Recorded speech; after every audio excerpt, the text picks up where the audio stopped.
नमस्कार दोस्तों, स्वागत है बहुत ही इम्पोर्टेंट वीडियो में। दोस्तों आज की वीडियो में हम आपको बताने जा रहे हैं कक्षा 12वीं हिंदी विशिष्ट के पदखंड और गद्यखंड का सॉल्यूशन। इसलिए वीडियो को लास्ट तक जरूर देखें, बहुत ही इम्पोर्टेंट वीडियो है। वीडियो को बिल्कुल भी बीच में कहीं भी स्किप मत कीजिए, ठीक है दोस्तों। इससे पहले हम गद्यखंड का आपका पूरा सॉल्यूशन की वीडियो चैनल पर अपलोड कर चुके हैं। अगर आपने नहीं देखा तो आप चैनल पर जाकर देख सकते हैं। मैंने class 12th question bank solution की एक प्लेलिस्ट बना दी है, तो वहाँ पर जाकर आप आसानी से देख सकते हैं, ठीक है। वहाँ पर प्लेलिस्ट में क्लास 12 की जितनी भी वीडियो हैं सभी आपको मिल जाएंगी, ठीक है। तो आज की वीडियो में हम देखेंगे पदखंड का फुल सॉल्यूशन, ठीक है। चलिए दोस्तों आज की वीडियो शुरू करते हैं। वीडियो शुरू करने से पहले दोस्तों चैनल पर पहली बार जुड़े हैं या पहली बार विजिट कर रहे हैं तो चैनल को कर दीजिए सब्सक्राइब और बेल आइकन प्रेस कर दीजिए और अपने सभी दोस्तों के साथ इस वीडियो को शेयर भी कर दीजिए। तो देखिए सबसे पहले आप यहाँ पर आपका ब्लूप्रिंट देख लीजिए और रिड्यूस सिलेबस देख लीजिए, यहाँ पर दिया गया है। उसके बाद हम सॉल्यूशन आपको बताएंगे, ठीक है। तो यहाँ पर आप देख सकते हैं जो प्रश्न बैंक जारी की गई है। देखिए यहाँ पर प्रश्न बैंक जारी की गई है, यहाँ पर प्रश्न बैंक सब 2020-21 के लिए दोस्तों इसी में से आपका पेपर बनने वाला है, ऐसा कहा गया है। देखिए आपने न्यूज़ में भी देखा होगा, ठीक है। तो हिंदी विशिष्ट यहाँ पर देख सकते हैं, आपका ब्लूप्रिंट है कुछ इस तरीके से जैसा कि पिछले साल आता था उसी तरीके का आपका ब्लूप्रिंट यहाँ पर दिया गया है, ठीक है। ब्लूप्रिंट आप पढ़ लीजिए, ठीक है। ब्लूप्रिंट की मैं ऑलरेडी वीडियो बना चुका हूँ, या आपका रिड्यूस सिलेबस इसको भी एक बार देख लीजिए, ठीक है। इसकी भी हम वीडियो बना चुके हैं, तो मैं आपको बार बार ज़्यादा टाइम बर्बाद ना करते हुए हम सॉल्यूशन शुरू करते हैं। देखिए पहला क्वेश्चन दिया गया है, संसार में विघ्नहर्ता देवता माने जाते हैं। तो ऑप्शन है हनुमान जी, गणेश जी, सरस्वती जी या शंकर जी। तो यहाँ पर देखिए 4 ऑप्शन दिए गए, सभी को पता होता है क्वेश्चन का आंसर जो संसार में विघ्नहर्ता के नाम से गणेश जी जाने जाते हैं, ठीक है। चलिए दूसरा क्वेश्चन देखते हैं। दूसरा क्वेश्चन है हमारा पूर्ण पुराण और पुरुष पुराण है। ऑप्शन देख लीजिए राम, सरस्वती, गणेश या शनि। तो दोस्तों दूसरे का आंसर भी लगभग सभी स्टूडेंटों को पता होगा। पूर्ण जो पुराण है वो है भगवान श्री राम। तो इसका आंसर हो जाएगा आपका आ नंबर का बिल्कुल सही। तीसरा देखिए मैया कबई बढ़ेगी चोटी वाक्य कहा है। तो यह वाक्य किसने कहा है हमें बताना है। तो ऑप्शन देखिए पहला है राम ने, बलराम ने, शिव ने या कृष्ण ने। तो मैया कबई बढ़ेगी चोटी यह कृष्ण ने कहा था अपनी माता जी से यानी कि यशोदा से, ठीक है। तो इसका आंसर आपको क्या हो जाएगा कृष्ण, ठीक है। यानी कि द नंबर का आंसर आपका बिल्कुल सही है। दोस्तों एक और इम्पोर्टेंट जानकारी दे देता हूँ, अगर आप इसके सॉल्यूशन की PDF डाउनलोड करना चाहते हैं क्लास 12th हिंदी के, तो आपको क्या करना होगा, आपको कुछ ज़्यादा नहीं करना, आपको हमारे टेलीग्राम ग्रुप को क्या करना होगा, टेलीग्राम ग्रुप ज्वाइन करना पड़ेगा, ठीक है। टेलीग्राम ग्रुप की लिंक मैं आपको डिस्क्रिप्शन में दे दूँगा। साथ ही साथ आप टेलीग्राम पर सर्च कीजिए स्टडी विद हेमन, ठीक है। स्टडी विद हेमन सर्च करेंगे तो हमारा ग्रुप आ जाएगा, तो उसे ज्वाइन कर लीजिए। वहाँ पर आपको इसके सॉल्यूशन के हम PDF अपलोड कर देते हैं टेलीग्राम पर, ठीक है। साथ साथ इंस्टाग्राम पर भी फॉलो कर सकते हैं, वहाँ पर भी इंपॉर्टेंट जानकारी आपको मिलती रहती है। चलिए दोस्तों अब टाइम ना बर्बाद करते हुए हम सॉल्यूशन जल्दी जल्दी देख लेते हैं, क्योंकि जो सॉल्यूशन बताएंगे वो काफ़ी बड़ा है। आपका ऑब्जेक्टिव बहुत सारे दिए गए हैं। तो विश्वास में विष घोलने का काम किया था। ऑप्शन है सुजान, घनानंद, रत्नाकर और गुमान। तो इसका आंसर सभी को पता होगा, क्योंकि ये जो क्वेश्चन है आपको क्लास 9, 10, 11 से लगातार आ रहा है। तो विश्वास में विष घोलने का कार्य किया था सुजान ने। तो आ नंबर का आंसर आपका बिल्कुल सही है, ठीक है। अब देखिए नेक्स्ट है हमारा 5वां, कृष्ण की पत्री आने की बात सुनकर कृष्ण के घर आने लगी, राधा आने लगी, गोपियाँ आने लगी या पनिहारिणी आने लगी या मथुरा की स्त्रियाँ। तो इसका जो आंसर हो जाएगा वो है गोपियाँ आने लगी, यानी कि ब नंबर का आंसर आपका बिल्कुल सही है, ठीक है। अब देखिए नेक्स्ट क्वेश्चन देखते हैं। नेक्स्ट है हमारा क्वेश्चन नंबर 6, नाव में जल भरने पर और घर में दाम बढ़ने पर दोनों हाथों से उलीचना चाहिए, यह कथन किसका है। तुलसीदास जी का, रहीम का, कबीर का या बिहारी का, ठीक है। तो दोस्तों इसका जो आंसर हो जाएगा वो हो जाएगा है कबीर का है। अगर नाव में जल भर जाए और घर में दाम बढ़ जाए तो दोनों हाथों से उलीचना चाहिए, जो वाक्य का है या कथन का है कबीरदास जी का है। तो देखिए नेक्स्ट है, यह शरीर कच्चे घड़े के समान है, कभी भी टूट सकता है, यह कहा है। तो किसने कहा है। ऑप्शन देखिए कबीर ने, बिहारी ने, घनानंद ने या दादू ने। तो इसका आंसर भी आपको हो जाएगा कबीर जी ने कहा, यानी कि आ नंबर का आंसर आपका बिल्कुल सही है, ठीक है। अब देखिए नेक्स्ट है, इंद्रधनुष आकाश में दिखाई देता है बसंत ऋतु में, शरद ऋतु में, हेमंत ऋतु में या वर्षा ऋतु में। तो दोस्तों इसका जो आंसर हो जाएगा वो हो जाएगा वर्षा ऋतु में, ठीक है। द नंबर का आंसर बिल्कुल सही है वर्षा ऋतु में, क्योंकि दोस्तों वर्षा होती है तभी आपको जाता है इंद्रधनुष दिखाई देता है, ठीक है। वर्षा के समय जब धूप निकलती है लगभग तब हमें इंद्रधनुष दिखाई देता है। तो इसका जो राइट आंसर हो जाएगा वर्षा ऋतु आपका हो जाएगा, ठीक है।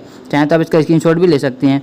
अब देखिए नेक्स्ट है हमारा 8वां क्वेश्चन दिया गया है, अजामिल जैसे पापी का जिक्र आया है, तो देखिए मेहता में आया है या उद्धा प्रसंग में या केवट प्रसंग में या वर्षा ऋतु में। तो दोस्तों इसका आंसर हो जाएगा, इसका जो आंसर होगा वो हो जाएगा केवट प्रसंग में, यानी कि 6 नंबर का आंसर आपका बिल्कुल सही हो जाएगा। इस तरीके से आप स्क्रीनशॉट ले सकते हैं, आपके लिए राइट आंसर बिल्कुल स्क्रीनशॉट लेंगे तो आपको क्लियर दिखेगा कि केवट प्रसंग में आया 90 का आंसर। देखिए 10वां है, विघ्न बाधाएं सहम कर मार्ग छोड़ देंगी। तो ऑप्शन देख लेते हैं, नवयुवक का, दुष्ट का, वृद्ध का, शिशु का। सभी को पता है इसका आंसर हो जाएगा आपका नवयुवक का। ठीक है, 10वें का नवयुवक हो जाएगा आंसर। 11वां देखिए, सूरदास के साहित्य की भाषा है अवधी, ब्रज भाषा, खड़ी बोली या उर्दू। ठीक है, जो 11वां क्वेश्चन है तो 11वें का आंसर हो जाएगा आपका ब्रज भाषा। ठीक है, नहीं 2 नंबर का आंसर आपका बिल्कुल सही है। अब देखिए नेक्स्ट देखते हैं, नेक्स्ट है हमारा 12वां क्वेश्चन है, मैथिली शरण गुप्त ने काव्य रचना की है। ऑप्शन है अवधी, ब्रज भाषा, खड़ी बोली या मालवी में। सभी को पता होगा जो मैथिली शरण गुप्त का अगर आपने पढ़ा हुआ कभी पढ़ा जाए तो उन्होंने क्या ब्रज भाषा में की है, सॉरी इस ब्रज भाषा नहीं खड़ी बोली में की है, थोड़ा मिस्टेक हो गया तो इसका आंसर क्या हो जाएगा खड़ी बोली में। ठीक है, 12वें का आंसर हो जाएगा खड़ी बोली में। ब्रज भाषा में तो सूरदास जी ने की थी, जबकि खड़ी बोली में की थी मैथिली शरण गुप्त ने। तो आपको यह ध्यान रखना है कि बिल्कुल भी कन्फ्यूज नहीं होना। ठीक है, फिर देखिए नेक्स्ट हमारा, कबीर की भाषा को कहा जाता है ब्रज भाषा, बुंदेलखंडी भाषा, साधुकड़ी भाषा या परिष्कृत भाषा। तो दोस्तों यह क्वेश्चन काफ़ी बार पूछा जा चुका है, इसलिए आपको इसका आंसर पता होना चाहिए, बहुत ही ज़्यादा इंपॉर्टेंट है। तो कबीर की भाषा को कहा जाता है साधुकड़ी भाषा, यानी कि 6 नंबर का आंसर आपका बिल्कुल सही है। ठीक है दोस्तों, 6 नंबर को जो आंसर रहेगा आपका बिल्कुल सही रहेगा। अब देखिए नेक्स्ट क्वेश्चन है हमारा, नेक्स्ट क्वेश्चन में क्या पूछा गया है, देखिए सांझ सकारे भारत माता की आरती कौन करता है, ग्रह नक्षत्र, पेड़ पौधे, चंद्र सूरज या पशु पक्षी। तो आपका जो 14वें का आंसर हो जाएगा वो हो जाएगा चंद्र सूरज, क्योंकि जो आपको चंद्रमा देखने को मिलता है वो क्या शाम को, सूरज सुबह, तो शाम सकारे। ठीक है, अब देखिए नेक्स्ट है, सामाजिक यथार्थ का चित्रण मिलता है तो छायावाद में मिलता है, प्रगतिवाद में, प्रयोगवाद में या राष्ट्रवाद में। 4 ऑप्शन आपको यहाँ पर दिए गए हैं।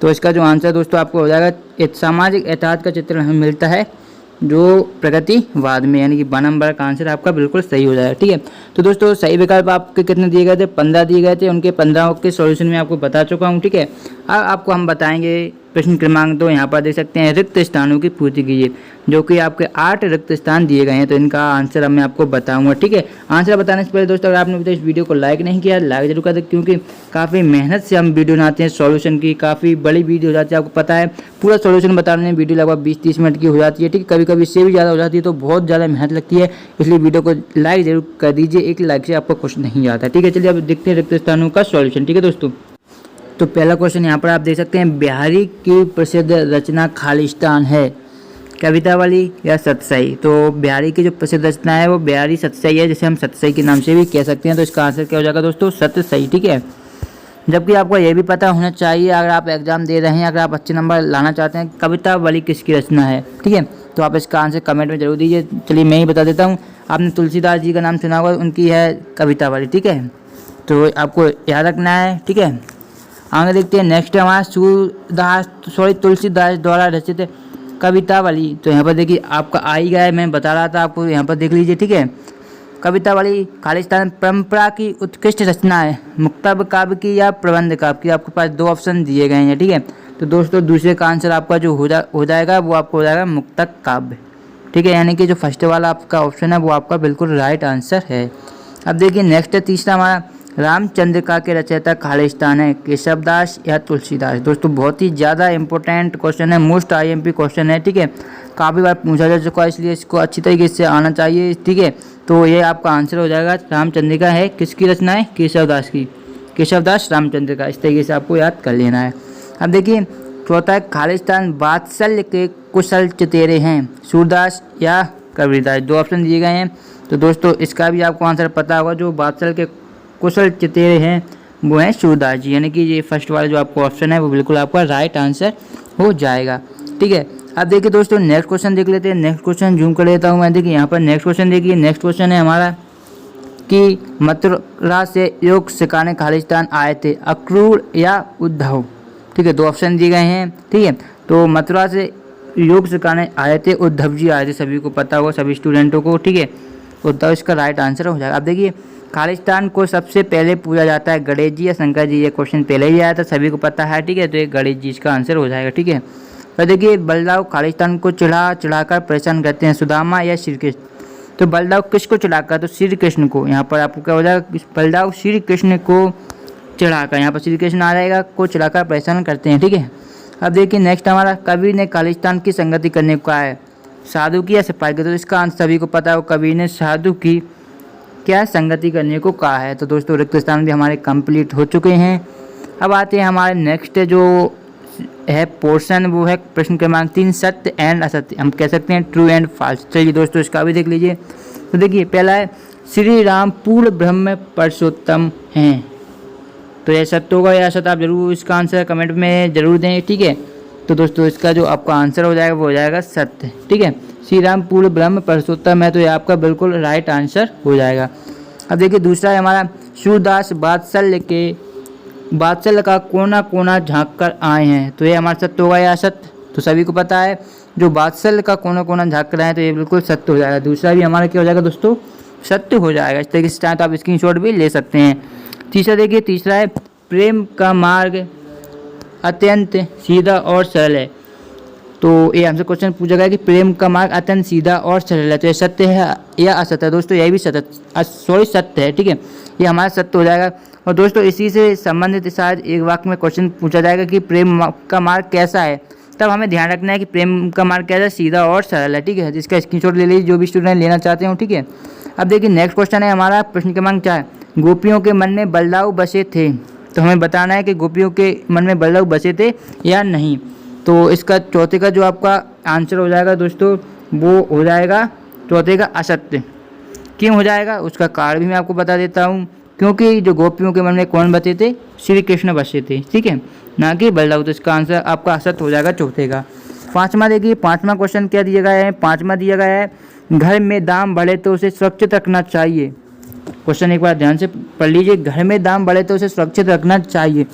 तो पाँचवा दोस्तों, पाँचवा भी आपका असत्य हो जाएगा, क्योंकि आपने पढ़ा होगा अभी ऊपर ही दिया गया था, घर में देखिए दाम बढ़े तो हमें उलीचना चाहिए, इसको ऐसा ही कुछ था। ठीक है, तो इसलिए हमारा क्या हो जाएगा, असत्य हो जाएगा। ठीक है, आपको ध्यान में रखना है, असत्य हो जाएगा हमारा पाँचवा। छठा देखिए, केवट ने नाव पर बैठाने से ही मना करके राम का अपमान किया। तो दोस्तों ये भी आपको पता ही होगा आंसर, तो इसका क्या हो जाएगा, असत्य, क्योंकि उन्होंने नाव पर बैठा लिया था। ठीक है, ना कि अपमान किया था। तो आपको छठे का क्या हो जाएगा दोस्तों, असत्य हो जाएगा। ठीक है, अब देखिए सातवां देख लीजिए, सातवां ध्यानपूर्वक देखिए। सातवां दिया गया है, फूल और मालें दोनों ही संसार में मधु वर्षा करते हैं। तो दोस्तों यह आपका सातवां है, बिल्कुल सत्य है। ठीक है, सातवां क्या है दोस्तों, सत्य है। अब देखिए जो आठवां क्वेश्चन दिया गया है हमें, सूरदास का उद्धार प्रसंग शांतिपूर्ण रचना है। तो आठवां भी दोस्तों आपका क्या हो जाएगा, जो आठवां है वो आपका असत्य हो जाएगा। क्या हो जाएगा दोस्तों, असत्य हो जाएगा। ठीक है, आठवां क्या हो जाएगा, असत्य। नवा देखिए, नवा दिया गया है, नवा है हमारा, कबीर प्रेम श्रेय शाखा के कवि हैं। तो दोस्तों जो नवे का भी आपको क्या हो जाएगा, ये आपका असत्य हो जाएगा, क्योंकि वो प्रेम मार्ग की शाखा होती है उसके कवि नहीं है सूरदास जी। तो ये आपका असत्य हो जाएगा प्रश्न क्रमांक नवा। ठीक है, अब 10वां देख लीजिए। 10वां दिया गया है, केशवदास भक्तिकाल के प्रमुख कवि हैं। 10वां क्वेश्चन दिया गया है, केशव भक्तिकाल के प्रमुख कवि हैं। तो दोस्तों आपका 10वां भी असत्य हो जाएगा। क्या हो जाएगा, असत्य हो जाएगा 10वां। ठीक है, इसकी अगर PDF डाउनलोड करना चाहते हैं तो आप हमारे टेलीग्राम ग्रुप पर ज्वाइन कर लीजिए, वहाँ पर आपको सॉल्यूशन की PDF मिल जाएगी सारे क्वेश्चनों की। ठीक है, तो देखिए घनानंद जी रीति सिद्ध कवि हैं। तो दोस्तों 11वां आपको क्या हो जाएगा दोस्तों, 11वां भी आपको हो जाएगा असत्य। और केशवदास रीति मुक्त कवि हैं, तो 12वां भी आपको हो जाएगा असत्य, यानी कि 11वें और 12वें दोनों क्वेश्चन आपके असत्य हैं। ठीक है, दोनों कैसे हैं दोस्तों, असत्य हैं। अब देखिए नेक्स्ट क्वेश्चन आता है, सही जोड़ी बनाइए। तो हमें सही जोड़ियाँ बनानी है। यहाँ पर देखिए खंड आ दिया गया है और यहाँ पर हमें खंड बा दिया गया है। तो देखिए सभी विपत्तियों को हरते हैं। तो यहाँ पर काफ़ी सारे देखिए, यहाँ पर पूरे हमें 16 सही जोड़ी दी गई हैं, तो इन्हीं में से हमें मिलाना है। ठीक है, यहाँ पर आपको ऑप्शन दिए गए हैं, यहाँ पर देख लीजिए। ठीक है, इनसे हमें मिलाना है। ठीक है, तो पहला क्या था हमारा, सभी विपत्तियों को हरते हैं। सभी को पता है सभी विपत्तियों कौन हरते हैं, गणेश जी हरते हैं। तो इसका आंसर आपको मिला देना है यहाँ पर सीधा, बिल्कुल राइट है। ठीक है, फिर देखिए कृष्ण को कितनी ही बार खिजाया है। तो किसने खिजाया है, तो सभी को पता है किसने खिजाया है, बलदाऊ ने। तो इसका भी सामने आंसर हो जाएगा। ठीक है, फिर घनानंद की प्रेमिका, तो घनानंद की प्रेमिका कौन है, तो आपको पता है घनानंद की प्रेमिका है सुजान। तो इसका आंसर हो जाएगा सुजान। ठीक है, फिर देखिए रत्नाकर की भक्ति, तो रत्नाकर की भक्ति कैसी है, सगुण है। तो इसका आंसर अब क्या हो जाएगा, सगुण। ठीक है, इस तरीके से आपको मिला देना है। क्या हो जाएगा दोस्तों, सगुण। इसको आपको इस तरीके से मिला देना है, ठीक है, जिससे आपको देखे। अब देखिए फिर नेक्स्ट है, हमें अशिक्षित या असभ्य बताने वाले लोग हैं। तो जो पश्चिमी देश के लोग हैं वो हमें असभ्य और कैसे हैं, असभ्य बताने वाले लोग हैं और अशिक्षित बताने वाले लोग हैं। चलिए दोस्तों अब आगे देख लेते हैं। नेक्स्ट देखिए, नेक्स्ट है हमारा बरसिपाही कविता के रचयिता हैं। तो बरसिपाही कविता के रचयिता हमें बताने हैं, ठीक है। तो बरसिपाही कविता के जो रचयिता हैं वो रहेंगे विष्णुकांत शास्त्री। इस तरीके से आपको मिला देना है, ठीक है। चलिए मैं इनको मिला देता हूँ। पहला सभी व्यक्ति को हरते हैं, जिससे आप स्क्रीनशॉट ले सके। गणेश जी कृष्ण को कितनी ही बार रजाए, तो बलदाऊ ने इसका हो जाएगा, ठीक है। गणन की प्रेमिका सुजान हो जाएगी और रत्नाकर की सगुण हो जाएगी, ठीक है। अब देखिए अशिक्षित वाला हमारा क्या हो जाएगा, पश्चिमी देश। अब देखिए नेक्स्ट है झुकाने का सामर्थ्य है। तो सातवें का किस में है, झुकाने का सामर्थ्य है वीर में। तो इसका आंसर आपको इसको मिला देना है, ठीक है। फिर देखिए फिर मंगल वर्षा। तो मंगल वर्षा में बताना है, तो मंगल वर्षा हो जाएगी आपकी भवानी प्रसाद मिश्र, ठीक है। आठवें का आंसर क्या हो जाएगा, भवानी प्रसाद मिश्र। तो नेक्स्ट है हमारा कठिन काव्य के प्रेत। तो सभी को पता है कठिन काव्य के प्रेत है केशव दास, ठीक है, केशव दास। फिर है हमारा भवानी प्रसाद मिश्र, कौन सा है, दसवें का आंसर हो जाएगा सतपुड़ा के घने जंगल, ठीक है, सतपुड़ा के घने जंगल। फिर तुलसीदास। तो तुलसीदास क्या है, तुलसीदास हैं संत कवि। तो इस तरीके से आपको संत कवि पे मिला देना है, ठीक है। फिर हम वात्सल्य के चतेरे। तो वात्सल्य के चतेरे हैं हमारे सूरदास जी। तो इसका स्क्रीनशॉट सभी लोग ले लीजिए, ठीक है, क्योंकि अब हम आगे बढ़ेंगे तो इसका सभी लोग स्क्रीनशॉट ले लीजिए, ठीक है। आगे बढ़ते हैं। अब देखिए वात्सल्य के चतेरे अब है 13वां, काव्य में सर्वाधिक छंदों का प्रयोग। तो 13वें का जो आपका आंसर होगा वो केशव दास, ठीक है, केशव दास इसका आंसर हो जाएगा, राइट बिल्कुल। तो इसको आपको केशव दास से मिला देना है। फिर है रीति मुक्त काव्य धारा के कवि। तो ये है घनानंद, ठीक है, घनानंद।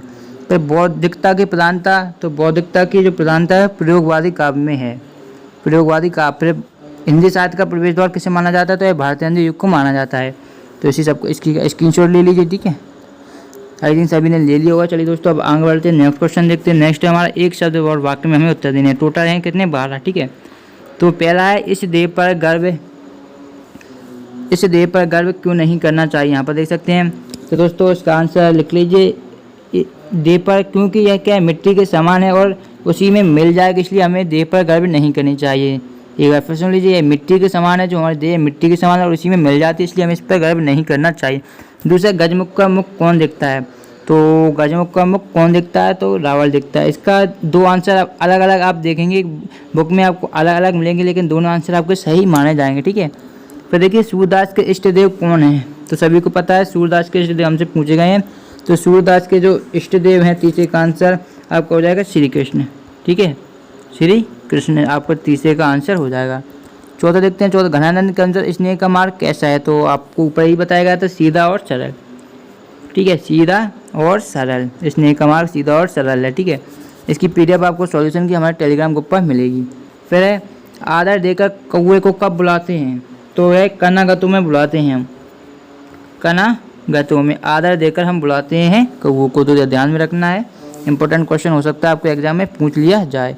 अब देखिए नेक्स्ट है, विश्व किसके सामने झुकता है। तो विश्व उसी के सामने झुकता है जिसमें क्या झुकाने का सामर्थ्य हो, ठीक है, झुकाने का जिसमें सामर्थ्य होता है, झुकाने का सामर्थ्य हो जिसमें, विश्व उसी के सामने झुकता है, ठीक है। इस तरीके से आपको आंसर लिख देना है। फिर देखिए भारत माता की जय बोल दो कविता में किसका वर्णन किया गया है। जो कविता थी भारत माता की जय, तो सातवें का आंसर है, उसमें भारत माता का ही वर्णन किया गया है, ठीक है, भारत माता का वर्णन उसमें किया गया है। तो आपको ध्यान में रखना, इसका आंसर हो जाएगा भारत माता।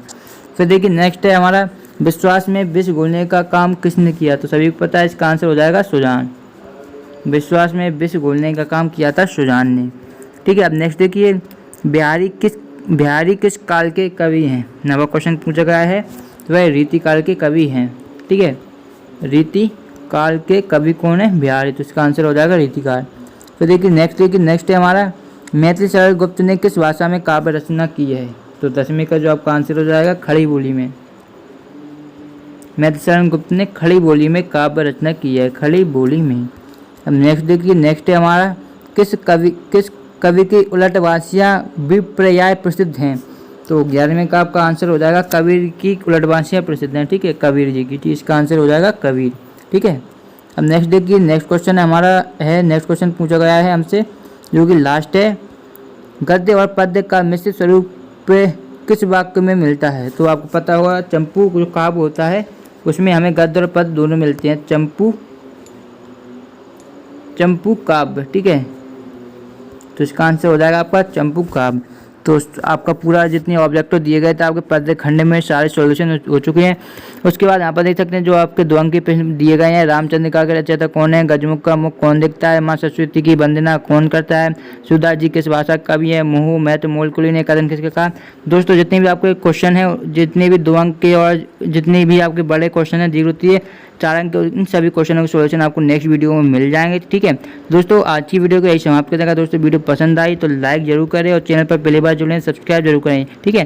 अगर आपने गद्य खंड का सॉल्यूशन नहीं देखा है तो उसकी लिंक आपको डिस्क्रिप्शन में मिल जाएगी, तो वहाँ पर जाकर देख सकते हैं। तो आज की वीडियो को यही समाप्त करते हैं। धन्यवाद दोस्तों।